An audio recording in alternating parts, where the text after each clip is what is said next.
6 months into President Trump's first term, he's got a daughter and a son-in-law working in official roles in the White House right now. He's also got two other sons with basically unlimited access to the Oval Office. But the thought process behind anti-nepotism laws are pretty simple. Basically, should something go wrong, it's always more difficult to fire a family member, right?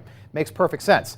But President Trump is one in a long line of presidents that have appointed family members to key positions in their administrations and cabinets. It didn't start in 2016 with President Trump, and the argument behind it is basically instead of filling your cabinet with a bunch of yes men, you appoint a family member that will basically give you the real deal on a given issue. And there are several examples of this throughout our history.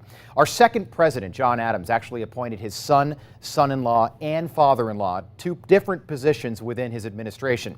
Ulysses S. Grant hired three of his brothers-in-law. Zachary Taylor made his son-in-law his private secretary and advisor. James Buchanan did the same thing with his nephew, and FDR's son worked for good old dad in the White House as well. But all those examples are ancient history, right? They're at least 70 years old. So how about something a little bit more recent? Well, enter 1960, our 35th president, John F.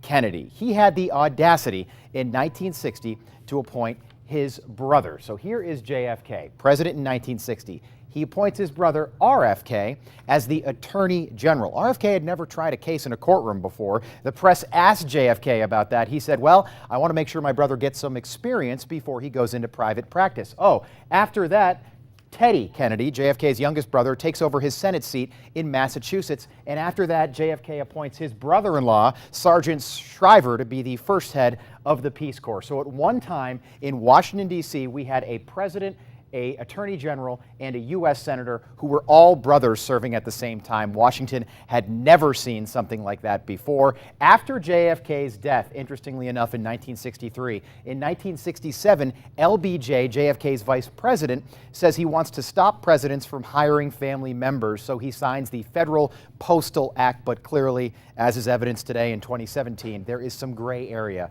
in that law.